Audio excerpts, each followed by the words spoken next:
Hey guys, it's Savannah and welcome back to my channel.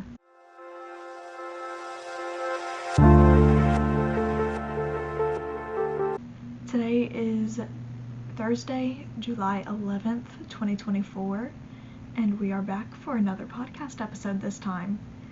You guys, I'm so excited because I finally have my Crojo back, and I have actually worked on stuff and finished a few things. So I'm really excited to share that with y'all today. It has been a busy couple weeks for me. For one, I have been working nearly every day, of course, but I also spent a couple mornings up at a lake house and was tubing and riding around on boats with my boyfriend and his family for a while, and it is just so beautiful up there. And I cannot wait to go back. That was my first time tubing and I had a lot of fun, even though my elbow didn't really. I rubbed this elbow raw from how I was on the tube and it scabbed over, but the scab got itchy, so I've been picking that off, and so my poor elbow has not had a good time of it. But I really have been enjoying these last couple weeks. But I did manage to fit in some crochet and all of it. 4th of July was a lot of fun too. On the 4th, my boyfriend and I spent the day with my family, sat out by the pool, grilled out, went and watched fireworks that the city put off, and then the next day my family went over to his place and we set off our own fireworks there.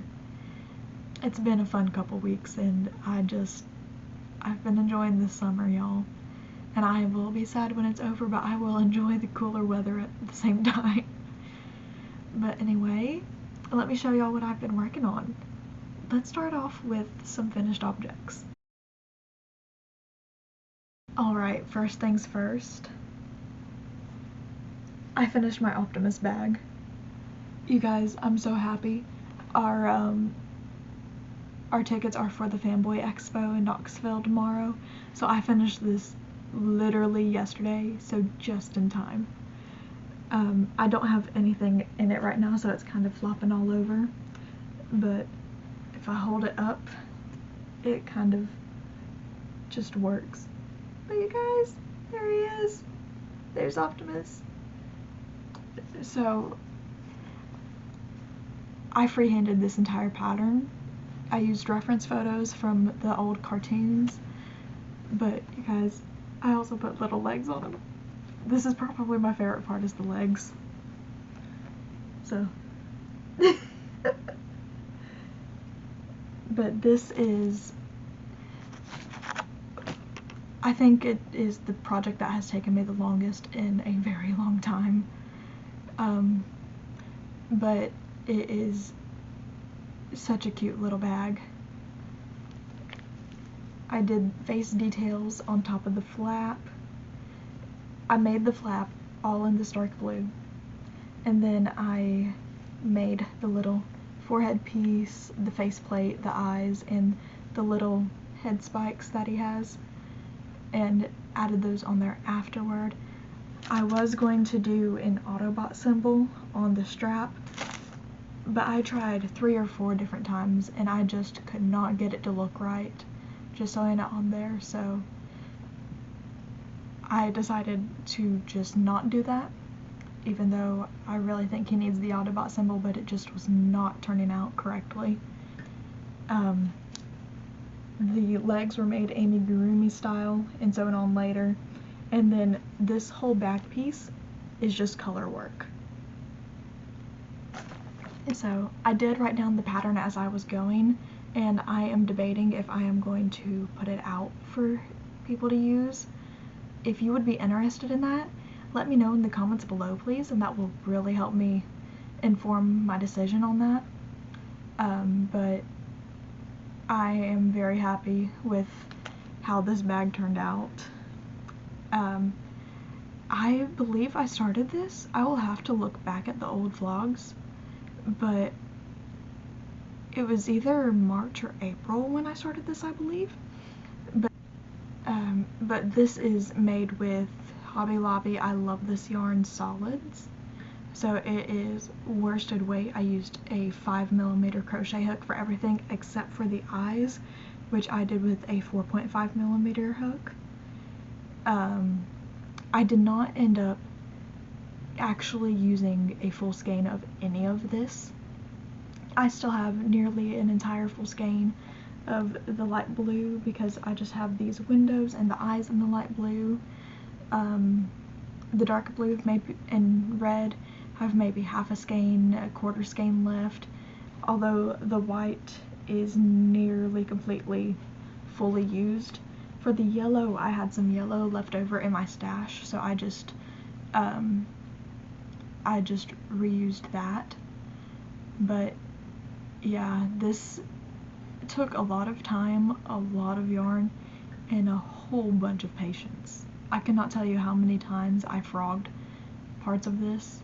Like the windows, this whole top section, I redid 3 or 4 times because I was not getting the proportions on it done for my taste. So, but also in the bag, in the bottom, I actually have the book in here right now, but in this bottom, I made a second bottom and sewed that in there just so it'd have a little bit more stability because I was worried about things falling through it. But it also just helped shape up the bottom some as well. But for the closure, I have this button right here, and then the actual flap has a hole for the button to go in, but I did not transfer that hole into here, so it kind of hides it. But I think that's all the details on this that I wanted to talk about. But like I said, I'm just really in love with how it's turned out. I am just so happy with it, and I cannot wait to use it tomorrow. But I think we're going to another convention next month that is in Chattanooga, so nearer to home for us, just by a little bit. But I will be able to use it again next month, so I'm very happy that it's not just a one-time use bag. But I just love this. It turned out so adorable. I mean, look at it. I love the legs. But let me get the next thing to show y'all. So I have a little collection that I've started on the dashboard of my car of small little amigurumi patterns that just live up there. And so I made one of my little no-sew octopuses that is going to go onto my car. This pattern I've had out for a couple of years at this point. You can find it on any of my platforms, and it's just a very simple no-sew pattern that is really good if you're getting started into amigurumi. But that is all for the finished objects. Let me get started on the whips. So I've done a little bit more onto my scrappy blankets. This fingering weight one is the one that I've done the least on. I've just added a couple of these rows in the blue. I believe this is Sorella yarn, but it's not really added much to it. Maybe an 1/8 of an inch, 1/4 of an inch, but really not much. But I do have in here a ton more fingering skeins with a lot more to come, since I have been working on another fingering weight project, which I will get to in just a minute. What has had a lot happen to it is my DK weight one. Like, it doesn't even fully fit into frame anymore. but it is at around 29 inches from across, and like I forget how long an edge is, but I want to say it's over a foot now, or just at a foot. But I have worked like from here to here on this recently, and I've gotten to about halfway through a pattern repeat, but I did change up the repeat on this. Instead of puff stitches, I've switched to crossed double crochets, and it is just, if you will focus, and it is just a nice change of pace. It uses less of the yarn, and it looks cool. Like, I forget why I don't use the cross double crochets anymore. Hardly. Like, a lot of my, not a lot, but a few of my early patterns used the cross double crochets, and they were just so fun to work, but I just stopped using them in patterns. I need to use them some more.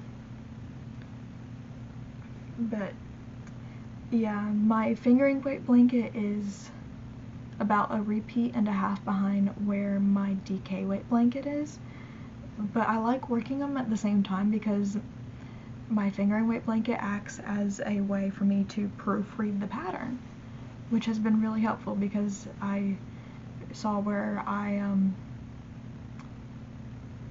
thought I had messed up row counts, but it was just me miscounting how many rows I was on my fingering weight one. But yeah, that is my blanket. Let me get the next thing. Alright, I finally caked up the Phantom Manor Disney Attraction Club yarn from last year and started on the Granny Square. This is only 3 rounds of it, but this yarn is pretty much just a solid dark green. There's a little bit of where there's a bit of a fade in it, but this is just a really gorgeous green. So I'm very, very happy that we are having a solid square, and with all of the variegated, it just adds some variation to the finished product.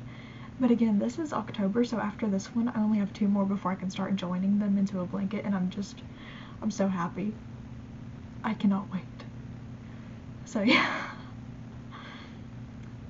that's pretty much all for the square. But I've got one more whip to share with y'all,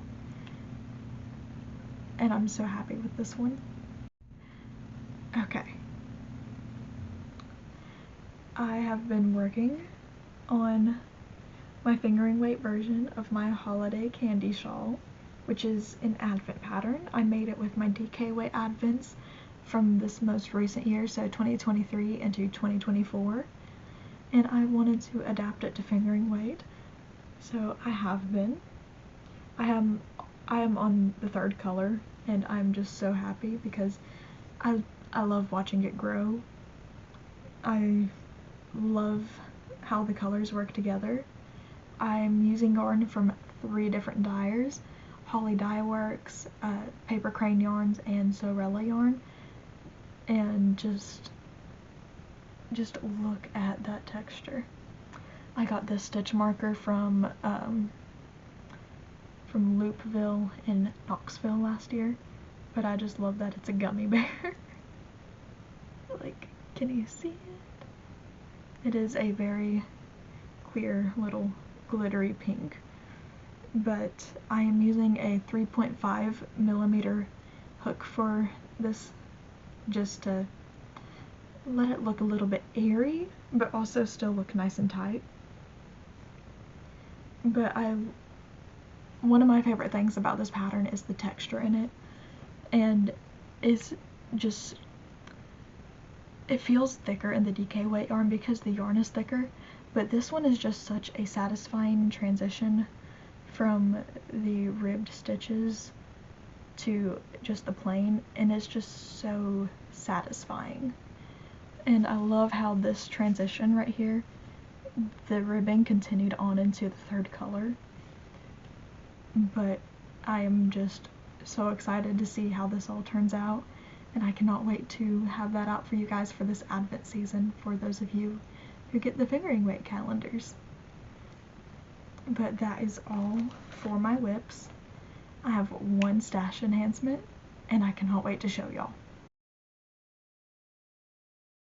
So yesterday, my Disney Attraction Club yarn for the month of June came in, and when I opened it, I literally said, "Oh, pretty!" Guys, it is so gorgeous. I love the bright pastel, although I wouldn't know if you would call it pastel, but it just feels pastel and so bright at the same time. I cannot think of the word for it, but I absolutely love this. But you guys, can you guess what attraction this is? Alright. It is the Mad Hatter Tea Party cups, and the little about card. It is in 6 of the Disney parks, and it has different names in all of the parks, but all of them have Mad Hatter in them. But it makes me want to watch Alice in Wonderland. It is not my favorite Disney movie, but this makes me want to watch it. But it's so gorgeous, y'all. I cannot get over it. This really has reaffirmed my thought process that for this year's Disney Attraction Club yarn, I'm going to do a corner to corner blanket, because this just needs to show off in that way. I cannot wait to start on this year's yarn, but I need to finish last year's first. So, but anyway, that's all I have for you guys this time. If anything caught your eye, or you have any comments or questions, leave them in the comments down below. I cannot wait to share with you what I have for next time. But until then, happy crocheting.